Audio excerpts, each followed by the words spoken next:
Bismillahirrahmanirrahim. Assalamu alaikum, dear students. I am Muhammad Afzal Qureshi, lecturer in chemistry from Government Neoligal College, Tandohadam.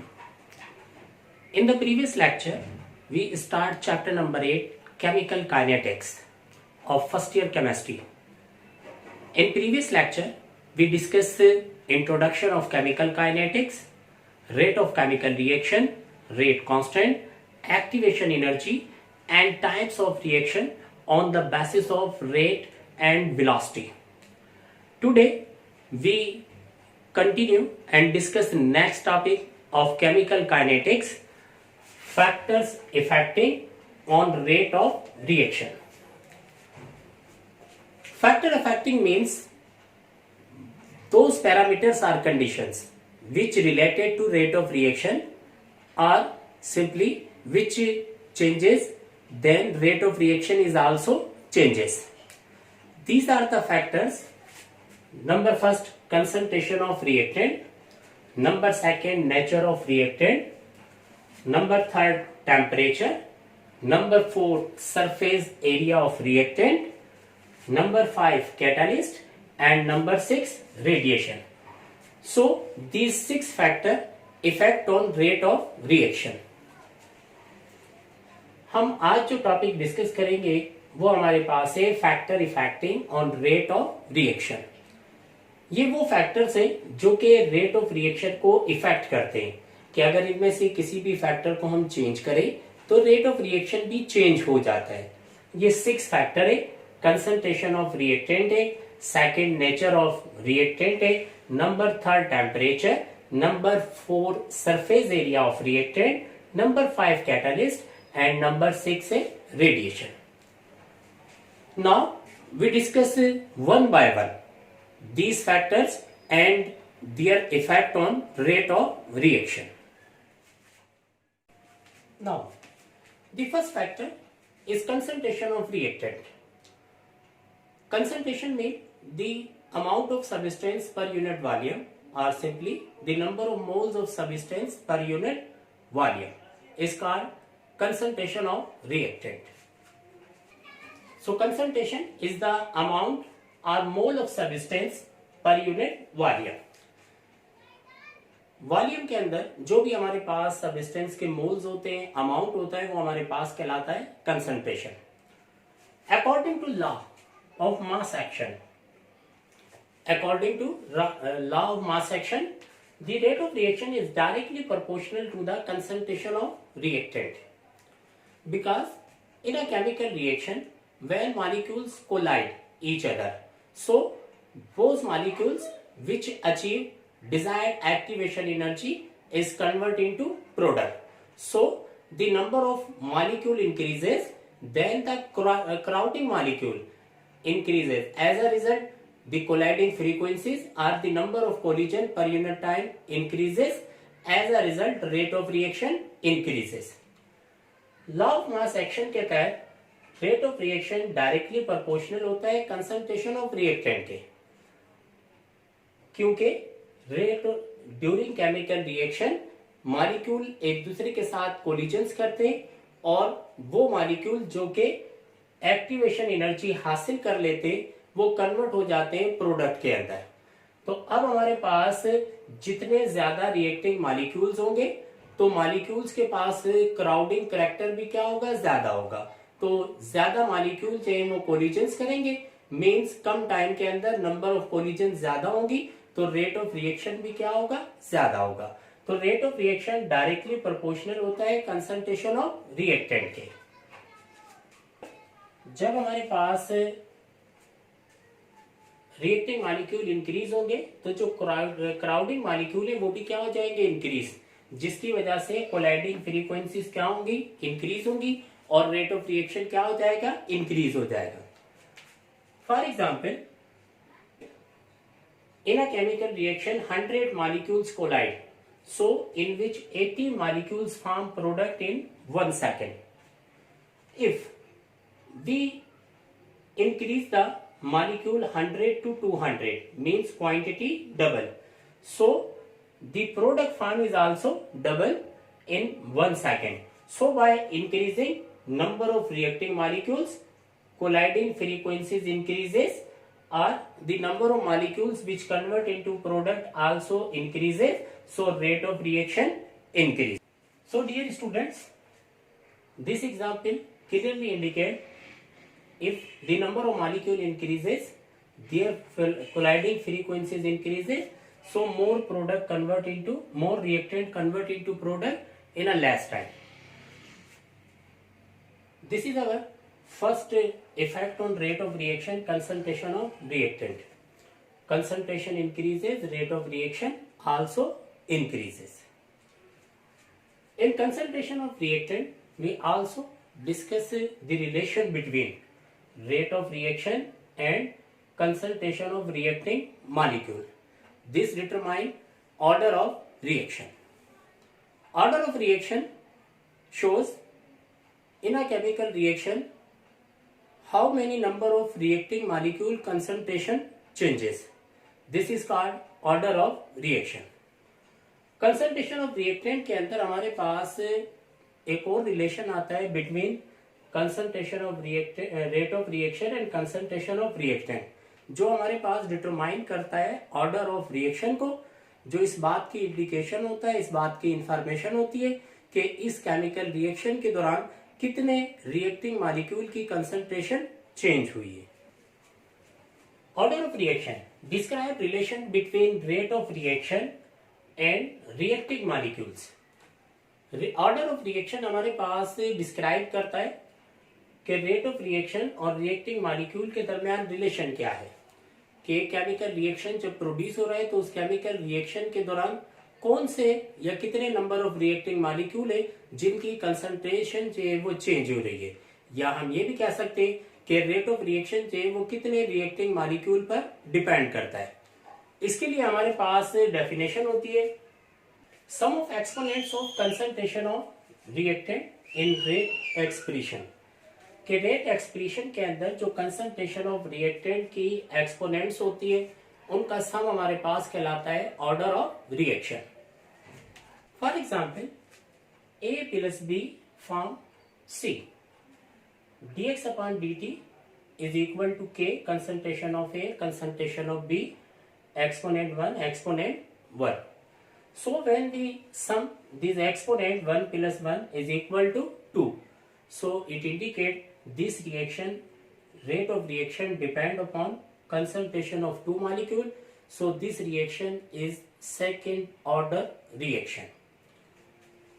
Order of reaction cannot be determined by just observe the chemical equation.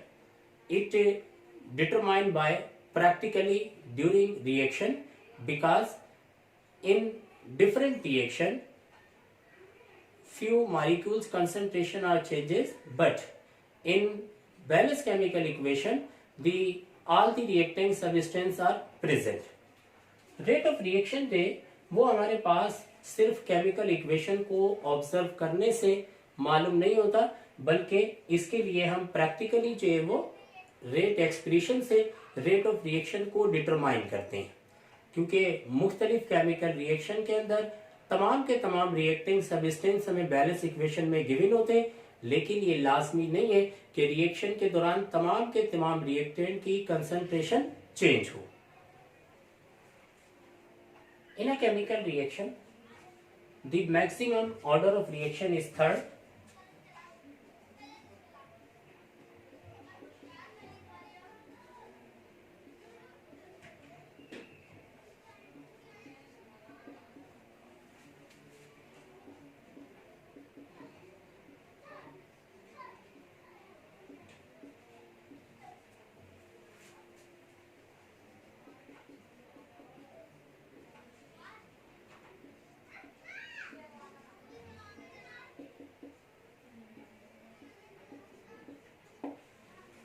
And minimum order is 0. Higher order are insignificant. Third order, first, second and third order means rate of reaction depend on concentration of one molecule is called first order. Rate of reaction depend on concentration of two molecule is called second order. If the rate of reaction depend on concentration of three molecule is called third order, and the rate of reaction is if independent to the concentration of reacting molecule. This reaction is order called zero order reaction. These are the photochemical reaction. Now we discuss one example of all these order of reaction. These are the example of different order of reaction. For example, TCl5 decomposes TCl3 and Cl2. The rate expression of this reaction dx upon dt is equal to K concentration of PCl5 and exponent 1. So here exponent is 1. So order of reaction is first order.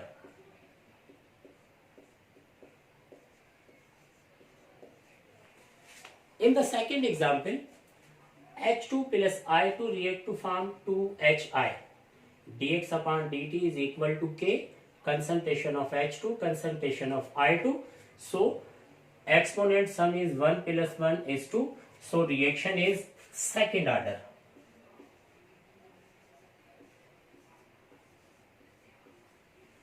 In third example 2NO plus O2 arrow 2NO2. So dx upon dt is equal to K concentration of NO square O2 1. So sum is 2 plus 1 3. So this reaction belongs to third order.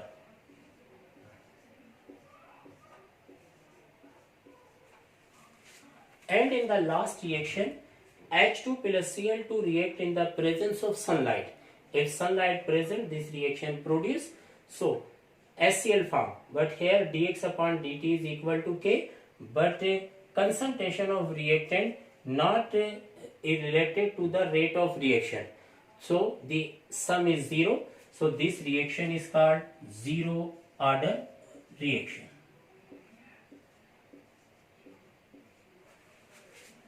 तो बेटे ये हमारे पास जो है वो 4 example है जो clearly इस बात को इंडिकेट करती हैं कि रेट एक्सप्रेशन के अंदर जो हमारे पास सम है कंसंट्रेशन ऑफ रिएक्टिंग मॉलिक्यूल्स का वो हमारे पास डिटरमाइन करता है ऑर्डर ऑफ रिएक्शन को.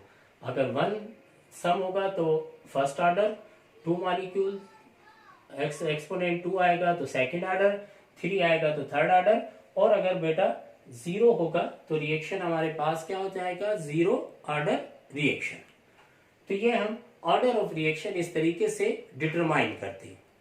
उसके बाद आते हैं बेटा हम सेकंड फैक्टर पर जाते हैं जो हमारे पास है नेचर ऑफ रिएक्टेंट. सो बेटा सेकंड हमारे पास है nature of reactant. Nature of reactant के लिए कंडीशन क्या है कि rate of reaction inversely proportional to the activation energy. So activation energy is large, rate of reaction slow, and activation energy is low, rate of reaction is fast.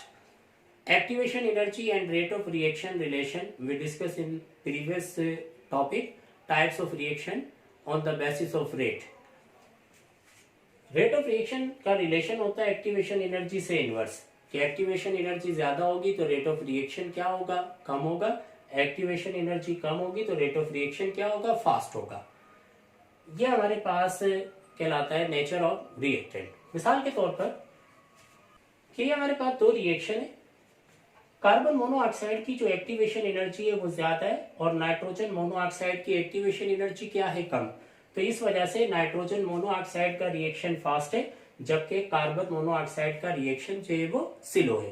तो rate of reaction also depend करता है nature of reaction के, nature of reactant के ऊपर. Activation energy कम होगी तो reaction fast होगा, activation energy ज्यादा होगी तो रिएक्शन स्लो होगा. Dear student, now the third factor is temperature. Rate of reaction directly proportional to the temperature. By increasing temperature, kinetic energies of reacting molecule increases, so colliding frequencies also increases. Rate of reaction directly proportional होता है temperature के. जब हम temperature को increase करते हैं तो जो मॉलिक्यूल्स हैं उनकी काइनेटिक एनर्जी वेलोसिटीज क्या हो जाती है, इंक्रीज, जिसकी वजह से जो नंबर ऑफ कोलिजन्स है, कोलाइडिंग फ्रीक्वेंसीज है पर यूनिट टाइम वो क्या होती है, इंक्रीज होती है. तो रेट ऑफ रिएक्शन भी क्या हो जाता है, increase. Each 10 Kelvin increases, rate of reaction will be double. Her 10 kelvin increase के ऊपर रेट ऑफ रिएक्शन जो वो हमारे पास डबल हो जाता है, because molecule achieving activation energy will be double. कि सेम टाइम के अंदर 10 केल्विन जब इंक्रीज होता है तो वो मॉलिक्यूल जिन्होंने एक्टिवेशन एनर्जी अचीव करनी है उनकी क्वांटिटी डबल हो जाती है, तो रेट ऑफ रिएक्शन भी क्या हो जाता है, डबल हो जाता है। कि फॉर एग्जांपल अगर 10 सेल्सियस के ऊपर हमारे पास 20 मॉलिक्यूल अचीव कर रहे थे एक्टिवेशन एनर्जी, तो अगर हम टेम्परेचर को क्या करते हैं 20 कर दे तो हमारे पास ये मॉलिक्यूल की क्वांटिटी भी जो है वो क्या हो जाएगी, डबल हो जाएगी। तो इस वजह से रेट ऑफ रिएक्शन क्या हो जाता है, डबल हो जाता है। फिर हमारे पास है कि रेट ऑफ रिएक्शन स्लो करता है, डायरेक्टली प्रोपोर्शनल है, तो इंक्रीज होगा तो रेट ऑफ रिएक्शन इंक्रीज हो जाएगा, लेकिन अगर टेम्परेचर डिक्रीज होगा तो रेट ऑफ रिएक्शन क्या हो जाएगा, डिक्रीज। तो इसलिए हमारे पास हम refrigerator and deep freezer use करते हैं। रेफ्रिजरेटर के अंदर जो हमारे पास लोवेस्ट टेम्परेचर होता है वो तकरीबन -5 सेल्सियस है, जबकि डीप फ्रीजर के अंदर जो हमारे पास लोवेस्ट टेम्परेचर होता है वो तकरीबन हमारे पास -18 सेल्सियस है। इसलिए रेफ्रिजरेटर के अंदर जो हमारे पास फूड्स वगैरह होती हैं उन्हें हम प्रिजर्व कर सकते हैं फ्यू वीक्स तक, लेकिन जो हमारे पास डीप फ्रीजर है उनमें जो हमारे पास फूड्स होती है उन्हें हम फ्यू मंथ तक भी जो है वो प्रिजर्व कर सकते हैं, क्योंकि यहाँ पर टेम्परेचर ज्यादा डिक्रीज होने की वजह से रेट ऑफ रिएक्शन भी जो है वो क्या होता है, स्लो होता है। तो ये हमारे पास जो है वो इफेक्ट होता है टेम्परेचर का। Now dear student, number 4 factor is surface area of reactant. Surface area is mostly important in heterogeneous phase, means the reaction physical states of reactants are different. For example, one is solid and other is liquids. By increasing surface area of reactant, then more molecule interact, so rate increases. Surface area of reactant हमारे पास mostly important होता है ऐसे reaction के अंदर जिनमें heterogeneous phase हो, मतलब physical state different हो, एक सबस्टेंस सॉलिड हो, एक सबस्टेंस लिक्विड है, तो यहाँ पर हमारे पास इंपॉर्टेंट है।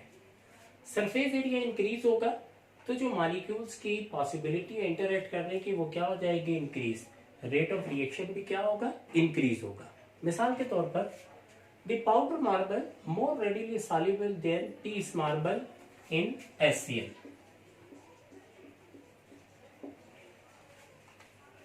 पाउडर मार्बल जो है वो हमारे पास रेडिली सॉल्युबल होता है देन पीस मार्बल इन HCl। कि अगर HCl के अंदर हम एक पीस ऑफ मार्बल ऐड करते हैं और पाउडर मार्बल ऐड करते हैं तो पाउडर मार्बल रेडिली सॉल्युबल होंगे as compare to piece marble. Reason क्या होता है कि पीस मार्बल के अंदर सिर्फ ये पार्ट, मतलब साइड जो है वो इंटरेक्ट करेंगी किसके साथ, HCl के साथ, लेकिन ये जो सेंटर का पार्ट है ये हमारे पास इंटरेक्ट नहीं करेगा। जब इंटरेक्ट नहीं करेगा तो सॉल्युबिलिटी भी क्या होगी, कम होगी।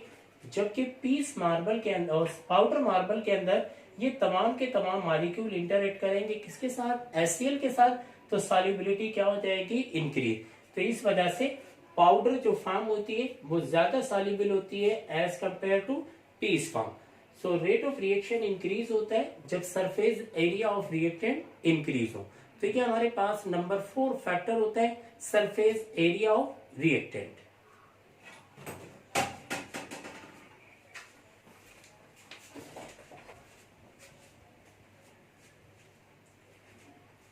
Now dear student, number 5 factor is catalyst. Catalyst is the substance which alters the rate of reaction. Catalyst वो substance होता है जो रिएक्शन के रेट को चेंज करता है, increase as well as decrease.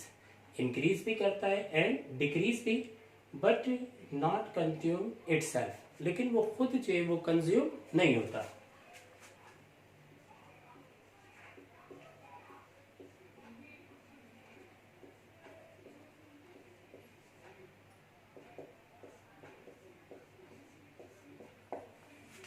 लेकिन वो रिएक्शन में खुद जो है वो कंज्यूम नहीं होता, ये हमारे पास कहलाता है catalyst. Two main types of catalyst, one is positive catalyst and other is negative catalyst. Positive catalysts are those which increase the rate of reaction and negative catalysts are those which decrease the rate of reaction. Positive catalysts provide an alternate path to reacting molecule which is lower activation energy, while negative catalyst combine with reacting molecule to decrease their velocity, so rate of reaction decreases. Positive जो catalyst होते हैं वो reacting molecules को एक alternate path provide करते हैं जिसकी activation energy क्या होती है, लो होती है, जिसकी वजह से रेट ऑफ रिएक्शन क्या हो जाता है, इंक्रीज हो जाता है। मिसाल के तौर पर ये हमारे पास जो है वो एक ग्राफ है कि रिएक्शन है जिसमें रिएक्टेंट कन्वर्ट हो रहे हैं प्रोडक्ट में। विथआउट कैटालिस्ट एक्टिवेशन एनर्जी क्या है, हाई है, लेकिन in the presence of activation energy क्या है, कम। तो इस वजह से in the presence of catalyst activation energy कम होने की वजह से रेट ऑफ रिएक्शन क्या होता है, फास्ट होता है। एक सिंपल सी हम जनरल एग्जांपल लें कि एक पहाड़ है जिसके एक साइड से दूसरी साइड पर हमने मूवमेंट करनी है, तो हम विथआउट कैटालिस्ट क्या करते हैं कि पूरे पहाड़ को जो है वो अबूर कर सेकंड साइड जाते हैं। अब ये क्या लेता है, ज्यादा टाइम लेता है। कैटालिस्ट से मुराद ये है कि हमने उस पहाड़ के अंदर कोई भी जो है वो स्विंग वगैरह कोई भी जो है वो सुराख कर लिया है जिसके जरिए हम क्या कर रहे हैं, मूवमेंट कर रहे हैं। तो अब हमारे पास जो है वो क्या हो गया कि एक अल्टरनेट पाथ मिल गया है जिसका रास्ता जो है वो कम है, डिस्टेंस कम है, तो इस वजह से हमारे पास एक जगह से दूसरी जगह जाने के लिए जो टाइम होगा वो क्या होगा, कम होगा। सेम कॉन्सेप्ट होता है हमारे पास कैटालिस्ट का कि पॉजिटिव कैटालिस्ट रिएक्टिंग मॉलिक्यूल को एक अल्टरनेट पाथ प्रोवाइड करता है जिसकी एक्टिवेशन एनर्जी चाहिए वो क्या होती है, कम होती है, तो रेट ऑफ रिएक्शन क्या हो जाता है, फास्ट। मिसाल के तौर पर हाइड्रोजन परऑक्साइड डिकम्पोज होता है वाटर के अंदर एंड ऑक्सीजन में। यहाँ पर ये जो MnO2 है, मैंगनीज डाइऑक्साइड, ये एक पॉजिटिव कैटालिस्ट होता है जो इस रेट ऑफ रिएक्शन को क्या करता है, इंक्रीज करता है। सेकेंड आते हैं negative catalyst, is also called inhibitor, decreases rate of reaction. Negative catalyst rate of reaction को डिक्रीज करते हैं, किस तरह से कि रिएक्टिंग मॉलिक्यूल के साथ कंबाइन हो जाते हैं, और जब रिएक्टिंग मॉलिक्यूल के साथ कंबाइन होते हैं तो जो रिएक्टिंग मॉलिक्यूल है उनकी वेलोसिटीज, काइनेटिक एनर्जी क्या हो जाती है, डिक्रीज, तो रेट ऑफ रिएक्शन भी क्या हो जाता है, डिक्रीज हो जाता है। तो नेगेटिव कैटालिस्ट कंबाइन होते हैं रिएक्टिंग मॉलिक्यूल के साथ, वेलोसिटीज को डिक्रीज करते हैं और रेट ऑफ रिएक्शन क्या हो जाता है, डिक्रीज। मिसाल के तौर पर हाइड्रोजन परऑक्साइड के अंदर ग्लाइसरीन जो है वो एज अ नेगेटिव कैटालिस्ट होता है कि जिसकी प्रेजेंस में ये रेट ऑफ रिएक्शन हमारे पास क्या हो जाता है, स्लो हो जाता है। तो ये हमारे पास दो मेन फैक्टर होते हैं, एक हमारे पास कहलाता है पॉजिटिव कैटालिस्ट और सेकंड हमारे पास कहलाता है negative catalyst. In effect of catalyst a term autocatalyst are also studied. Autocatalysts are product act or behave as a catalyst. Few reactions are those in which in the start the rate of reaction is slow, but when the product are formed, the rate of reaction will be increases. Here a product act as a catalyst, so this reaction is called autocatalysis and the product called autocatalyst. For example, the titration of potassium permanganate and oxalic acid in the presence of H2SO4 form manganese sulfate, carbon dioxide and water. In start this reaction is slow, but when product form manganese sulfate Mn increase the rate of reaction. कुछ reaction ऐसे होते हैं जिनमें एक product जो है वो behave करती है as a catalyst. Reaction start में स्लो होता है लेकिन जैसे जैसे प्रोडक्ट बनती है तो रिएक्शन क्या हो जाता है, फास्ट हो जाता है। ये रिएक्शन हमारे पास कहलाते हैं ऑटो कैटालिस्ट रिएक्शन कि जिनके अंदर एक प्रोडक्ट जो है वो बिहेव करती है एज अ कैटालिस्ट। मिसाल के तौर पर हम एक रिडॉक्स टाइट्रेशन लेते हैं पोटेशियम परमैंगनेट ऑक्सैलिक एसिड के इन द प्रेजेंस ऑफ H2SO4, तो manganese sulphate, carbon dioxide and water बनते हैं। रिएक्शन स्टार्ट में स्लो होता है लेकिन कुछ वक्त के बाद जब प्रोडक्ट बनती है तो रिएक्शन क्या हो जाता है, फास्ट। इसे लेबोरेटरी के अंदर टेस्ट किया गया कि यहाँ पर ये जो Mn+2 MnSO4 का ये यहाँ पर बिहेव करता है एज अ कैटालिस्ट। मतलब अलैदा से जब MnSO4 को ऐड किया गया तो रिएक्शन क्या हो रहा था, स्पीड अप हो रहा था। तो ये हमारे पास कहलाते हैं ऑटो कैटालिस्ट। इसी तरह से एक टर्म होती है बायो कैटालिस्ट। बायो कैटालिस्ट कहते हैं कि वो कैटालिस्ट जो बायोलॉजिकल रिएक्शन को एक्टिवेट करवाते हैं, एंजाइम्स जैसे जाइमेस हो गया, जैसे हमारे पास माल्टेज वगैरह हो गया, सक्रेज हो गया, ये मुख्तलिफ चेन वो हमारे पास कैटालिस्ट होते हैं जो बायोलॉजिकल रिएक्शन को एक्टिवेट करवाते हैं, स्पीड अप कराते हैं। तो ये हमारे पास कहलाते हैं बायो कैटालिस्ट। उसके बाद आते हैं नंबर 6 फैक्टर है हमारे पास radiation. Those few reaction are those in which rate of reaction directly proportional to the radiation or rate of reaction only depend on radiation. These reactions are called photochemical or photosynthesis reaction. Chand reaction होते हैं जिनमें rate of reaction depend करता है radiation के ऊपर। इन reaction को photochemical और photosynthesis reaction कहा जाता है। In this reaction, photons of light strike with reacting molecules to provide sufficient activation energy. In reaction के अंदर जो लाइट के अंदर फोटॉन्स वगैरह मौजूद होते हैं वो स्ट्राइक करते हैं रिएक्टिंग मॉलिक्यूल के साथ और उन्हें प्रोवाइड करते हैं उनकी डिजायर्ड सफिशिएंट एक्टिवेशन एनर्जी। सो रिएक्टेंट कन्वर्ट इनटू प्रोडक्ट और रिएक्टेंट कन्वर्ट हो जाते हैं प्रोडक्ट के अंदर। For example, CH4 react with chlorine gas in the presence of sunlight, so form methyl chloride and HCl. CH4 को जब हम Cl2 के साथ रिएक्ट करवाते हैं in the presence of sunlight, तो ये हमारे पास फॉर्मेशन करते हैं मिथाइल क्लोराइड एंड HCl की। तो ये हमारे पास कहलाते हैं फोटोकेमिकल और photosynthesis reaction. Photochemical photosynthesis reaction में रेट ऑफ रिएक्शन इंडिपेंडेंट होता है कंसंट्रेशन ऑफ रिएक्टेंट के, तो इन रिएक्शन को हम जीरो ऑर्डर रिएक्शन कहते हैं। तो बेटा ये हमारा आज का टॉपिक था जिसमें हमने factor affecting of rate of reaction detail के अंदर डिस्कस किया।